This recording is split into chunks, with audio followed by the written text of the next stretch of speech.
हमसे इतनी भी क्या नफरत। रिश्तों की ये नाजुक डोरें तोड़ी थोड़ी जाती हैं, अपनी आंखें दुखती हो तो फोड़ी थोड़ी जाती हैं। वो जहर देता तो सबकी नजर में आ जाता, सो ये किया कि हमें वक्त पर दवाएं न दी। हुकूमत इस कदर आवाम पर एहसान करती है, ये आंखें छीनती है और चश्मे दान करती है। पेट्रोल की कीमत थी 103 रुपया प्रति लीटर।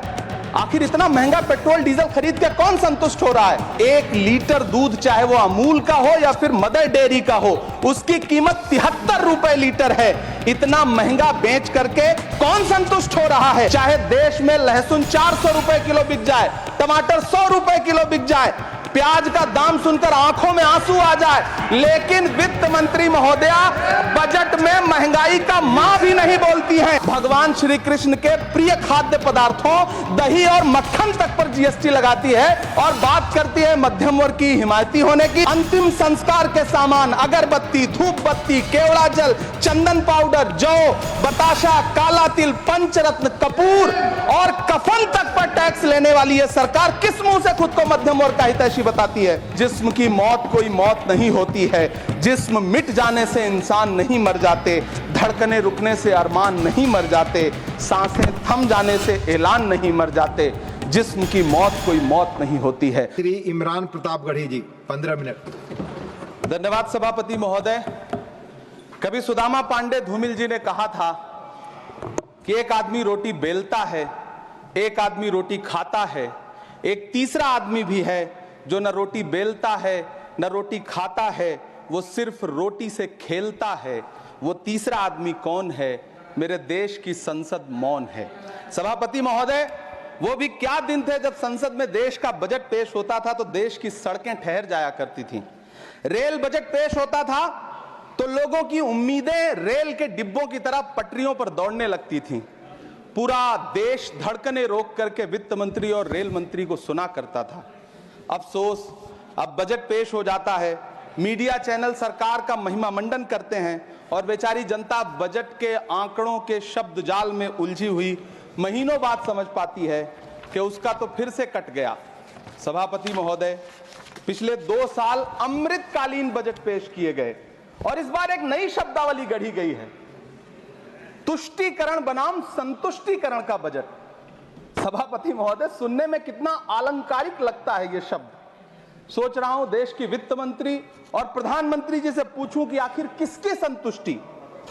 जिस बजट में मनरेगा के लिए 1 रुपए की बढ़ोतरी ना हो, वही पुराना 86,000 करोड़, जबकि पहले ही 9,754 करोड़ का घाटा हो, जिस मनरेगा से करोड़ों मजदूरों के घर में चूल्हा जलता हो, उस मनरेगा में काम करने वाले गरीब मजदूरों के लिए अगर आपके खजाने से 1 रुपया भी इजाफी नहीं निकल सका तो भला कौन संतुष्ट हुआ साहब? इस देश का गरीब मजदूर या आपके उद्योगपति दोस्त? वो जो महाराष्ट्र में लोकसभा और विधानसभा के बीच में 40 लाख मतदाता बढ़ाए गए थे, अरे उन्हीं के लिए मनरेगा का थोड़ा सा बजट बढ़ा देते। क्या उसमें मनरेगा का एक भी मजदूर नहीं था 40 लाख लोगों में? सारे के सारे 12 लाख की छूट वाले से आगे के लोग थे। सभापति महोदय, कल जब वित्त मंत्री जी देश की संसद में भाषण दे रही थी तो वहां मुंबई में कोई गरीब इंसान जब अपनी जेब टटोल करके अपनी मोटरसाइकिल में 1 लीटर पेट्रोल भरवा रहा था तो उस पेट्रोल की कीमत थी 103 रुपया प्रति लीटर। आखिर इतना महंगा पेट्रोल डीजल खरीद के कौन संतुष्ट हो रहा है? इस देश के गरीब लोग या फिर सरकार के चहेते धन्ना सेठ? सभापति महोदय, वित्त मंत्री जी इस बजट को मध्यम वर्ग को संतुष्ट करने वाला बजट बता रही हैं। अरे मैडम, हम आप यहां पर बैठे रहते हैं और वहां बाहर इसी दिल्ली में 1 लीटर दूध, चाहे वो अमूल का हो या फिर मदर डेयरी का हो, उसकी कीमत 73 रुपए लीटर है। इतना महंगा बेच करके कौन संतुष्ट हो रहा है? गरीब जनता या आपके धन्ना सेठ दोस्त? सभापति महोदय, इस सरकार का बाजार और महंगाई पर कोई नियंत्रण नहीं रह गया है। चाहे देश में लहसुन 400 रुपए किलो बिक जाए, टमाटर 100 रुपए किलो बिक जाए, प्याज का दाम सुनकर आंखों में आंसू आ जाए, लेकिन वित्त मंत्री महोदया बजट में महंगाई का मां भी नहीं बोलती हैं। बच्चों की किताब और पेंसिल तक पर टैक्स लगाने वाले सरकार से मैं पूछना चाहता हूं कि आप मध्यम वर्ग का हितैषी बताते हैं खुद को, तो शर्म नहीं आती है? खुद को धार्मिक कहने वाली सरकार भगवान श्री कृष्ण के प्रिय खाद्य पदार्थों दही और मक्खन तक पर जीएसटी लगाती है और बात करती है मध्यम वर्ग की हिमायती होने की। जिंदा रहते हुए जनता से हर चीज पर टैक्स वसूलने वाली यह सरकार कम से कम मरने पर तो लोगों को बख्श देती, लेकिन नहीं, वहां भी लूटना है। अंतिम संस्कार के सामान अगरबत्ती, धूप बत्ती, केवड़ा जल, चंदन पाउडर, जौ, बताशा, काला तिल, पंचरत्न, कपूर और कफन तक पर टैक्स लेने वाली यह सरकार किस मुंह से खुद को मध्यम वर्ग का हितैषी बताती है? कौन सी संतुष्टि, किसकी संतुष्टि? कदम कदम पर टैक्स देकर लुटने वाली जनता की, या फिर जनता से टैक्स वसूल करके धन्ना सेठों का खजाना भरने वाली सरकार की? किसकी संतुष्टि? सभापति महोदय, 18 अगस्त 2015 आरा का बिहार का ऐतिहासिक मैदान, सजा हुआ मंच, हजारों की भीड़ और सामने खड़े हुए देश के प्रधानमंत्री का भाषण। बिहार के भाइयों बहनों, आज मैं बिहार के लिए पैकेज की घोषणा कर रहा हूं। 50,000 करोड़ कर दूं कि ज्यादा कर दूं? अखिलेश भाई, 60,000 करोड़ कर दूं कि ज्यादा कर दूं? 70,000 करोड़ कर दूं कि ज्यादा कर दूं? 80,000 करोड़ कर दूं कि ज्यादा कर दूं? चलो, मैं बिहार को 1.25 लाख करोड़ का पैकेज दे रहा हूं। 10 साल हो गए सभापति महोदय, वही ढाक के 3 पात। बिहार आज भी विकास की बाट जो रहा है। भाषण आज भी प्रधानमंत्री जी के यूट्यूब चैनल पर सुना जा सकता है। जो झूठ बोल के करता है मुतमईन सबको, वो झूठ बोल के खुद मुतमईन नहीं होता। सभापति महोदय, ये तो राहुल जी का असर है। कौन सा शब्द सर, कौन सा शब्द? झूठ। ठीक है सर, मिथ्या बोल करके, जो मिथ्या बोल के करता है मुतमईन सबको, वो मिथ्या बोल के खुद मुतमईन नहीं होता। ये राहुल जी का असर है। जो मखाना बोर्ड की घोषणा हुई, अखिलेश जी आपको याद होगा, भारत जोड़ो न्याय यात्रा में 30 जनवरी 2024 को बिहार के रंगभूमि मैदान में राहुल गांधी जी का पूर्णिया में भाषण था और उसमें मखाना को लेकर उन्होंने आवाज उठाई थी। यह उनका असर है कि आपको मखाना बोर्ड बनाना पड़ा, वरना तो आप मैखाना बोर्ड बनाने वाले लोग हैं। सभापति महोदय, बिहार को झूठे पैकेज और चुनावी दिलासे देना बंद करिए। आज भी जब कोसी में बाढ़ आती है तो पूरा सीमांचल बर्बाद हो जाता है। मैंने उस तबाही को अपनी आंखों से देखा है। 2016-17 की बाढ़ में अपने इन्हीं हाथों से राहत सामग्री बांटी है मैंने। अगर सच में बिहार के लिए कुछ करना चाहते हैं तो बिहार को बाढ़ से बचाने का प्रबंध करिए। पूर्णिया एयरपोर्ट 10 साल से बाट जो रहा है, घोषणा 2014 में हुई, बन के आज तक तैयार नहीं हुआ। अलीगढ़ मुस्लिम विश्वविद्यालय का किशनगंज सेंटर बजट के अभाव में दम तोड़ता जा रहा है। मैंने पिछले बजट सत्र में भी आवाज उठाई थी। आज फिर वित्त मंत्री जी से अनुरोध करना चाहता हूं, दामन फैला करके, कि अलीगढ़ मुस्लिम विश्वविद्यालय का किशनगंज सेंटर बन जाने दीजिए।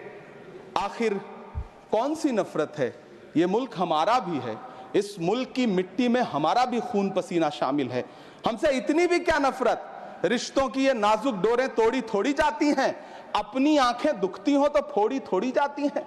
सभापति महोदय, अल्पसंख्यक मंत्रालय का बजट काटकर मौलाना आजाद नेशनल फेलोशिप बंद कर देना, प्री मैट्रिक स्कॉलरशिप बंद कर देना, नई मंजिल योजना बंद करना, धरोहर योजना बंद करना। 2024-25 के बजट में माइनॉरिटी मिनिस्ट्री के लिए 3,183 करोड़ रुपए की घोषणा हुई, लेकिन देश को हैरत होगी कि बाद में समीक्षा करके लगभग आधा कर दिया गया, 1,868 करोड़ रुपए। मुझे सरकार से पूछना है कि कौन संतुष्ट हुआ? इस देश का अल्पसंख्यक संतुष्ट हुआ या आप संतुष्ट हुए? किसका संतुष्टीकरण? सभापति महोदय, मैं प्रधानमंत्री जी से कहना चाहता हूं कि आप ही ने 1 मार्च 2018 को किंग अब्दुल्ला को, जॉर्डन के किंग अब्दुल्ला को मेहमान बना करके इसी दिल्ली में एक कॉन्फ्रेंस में कहा था कि मैं मुसलमानों के एक हाथ में कंप्यूटर और दूसरे हाथ में कुरान देना चाहता हूं। कंप्यूटर देने की बात तो छोड़िए, पढ़ाई के लिए जो स्कॉलरशिप मिल रही थी उसको भी छीन लिया आपने। किसको संतुष्ट करने के लिए? हम समझते हैं इस साजिश को। आप माइनॉरिटी मिनिस्ट्री का बजट काटते काटते एक दिन मिनिस्ट्री को ही बंद कर देना चाहते हैं। वो जहर देता तो सबकी नजर में आ जाता, सो ये किया कि हमें वक्त पर दवाएं न दी।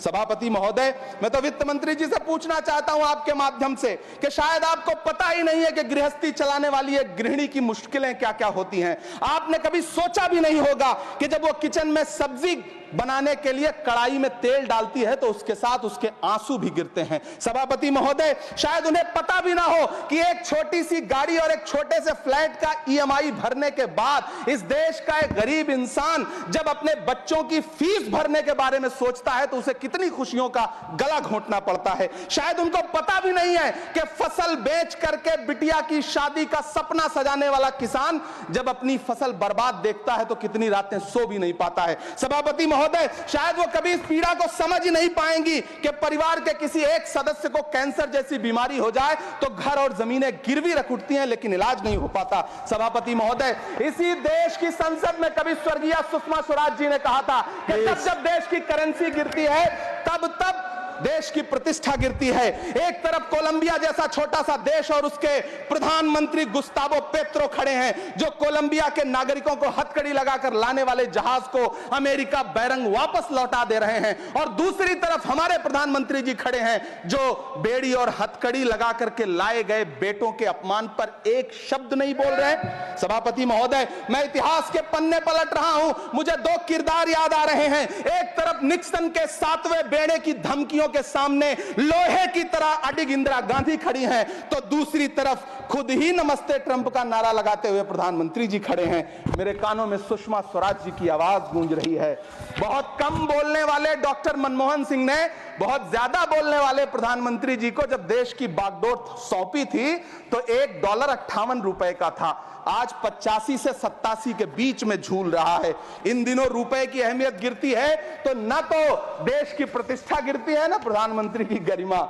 जिस देश में 80 करोड़ लोगों को 5 किलो राशन के लिए कतारों में लगना पड़ता हो, उस देश में यह सरकार 12 लाख तक के टैक्स न लेने के लिए अपनी पीठ थपथपा रही है।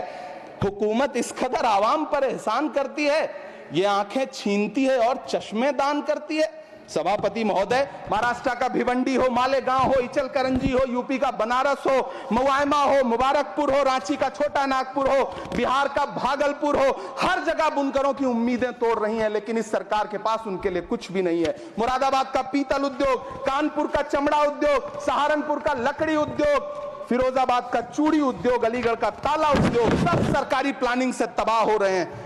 इन तमाम के बीच सरकारी सपोर्ट से बस एक उद्योग फल फूल रहा है, नोएडा का नफरत उद्योग। सभापति महोदय, जिस देश में 40 से 45% मेडिकल फैकल्टी की सीट खाली हो, वहां बजट में 75,000 नए मेडिकल सीट्स का ऐलान हो रहा है। सरकार बहादुर, कम से कम इस देश के पढ़े लिखे युवाओं को तो मूर्ख समझना बंद करिए। वो अब तिजारती पहलू निकाल लेता है। पहले 7500 मेडिकल सीट्स बाद में बनाइएगा, पहले जो एम्स में 2161 पद खाली पड़े हैं उनको तो भर दीजिए। वो अब तिजारती पहलू निकाल लेता है। मैं कुछ कहूं तो तराजू निकाल लेता है। मैं इसलिए भी तेरे फन की कद्र करता हूं तो झूठ बोल के आंसू निकाल लेता है। सभापति महोदय, फिर झूठ आया है, मैं उसे मिथ्या कर दे रहा हूं। शायरी में बार बार आ जाता है, क्या करूं महोदय। काश ये बजट, सभापति महोदय, वो एक शब्द मैं मिथ्या कर दे रहा हूं सर, वो एक शब्द को हटा दीजिए। ध्यान रखें, ऐसे जो भी शब्द होंगे आपके भाषण में सभापति महोदय, काश ये बजट बीपीएससी के पेपर लीक की शिकायत करने वाले नौजवानों पर बरसती हुई पुलिस के लाठियों पे, जख्मों पर मरहम लगा पाता। सभापति महोदय, पिछले 80 दिन से 70 साल का एक बुजुर्ग एमएसपी की लीगल गारंटी मांगता हुआ आमरण अनशन पे बैठा हुआ है। काश ये बजट किसान नेता जगजीत डल्लेवाल की टूटती हुई सांसों की पीड़ा सुन पाता। काश ये बजट प्रतियोगी परीक्षाओं की तैयारी के लिए दिल्ली, कोटा, पटना, अहमदाबाद जैसे शहरों में, इलाहाबाद जैसे शहरों में किताबों के साथ गल रहे युवाओं के सपनों को जिंदगी दे पाता। काश ये बजट वंदे भारत के सुनहरे विजुअल के बजाय देश की गरीब जनता को कुछ और पैसेंजर ट्रेनें दे पाता। काश ये बजट सीनियर सिटीजन को ट्रेन टिकटों में मिलने वाली रियायतें वापस लौटा पाता जिनको सरकार ने कोविड के नाम पे छीन लिया था। काश ये बजट किसानों की राह में कीले नहीं बल्कि कालीन बिछाने वाला बन पाता। काश ये बजट सरकारी मालिकों को यह समझा पाता कि नेहरू को कोसने से अर्थव्यवस्था नहीं सुधरेगी, उसके लिए डॉक्टर मनमोहन सिंह साहब की अर्थ नीति अपनानी पड़ेगी। पिछले 11 साल से नेहरू जी को कोस रहे हैं, आखिर कब तक कोसिएगा?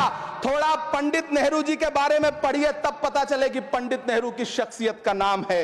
दुनिया का पहला ऐसा राजनेता जिसने अपनी जिंदगी की आजादी के लिए, देश की आजादी के लिए 3259 दिन अंग्रेजों की जेल में बिताए।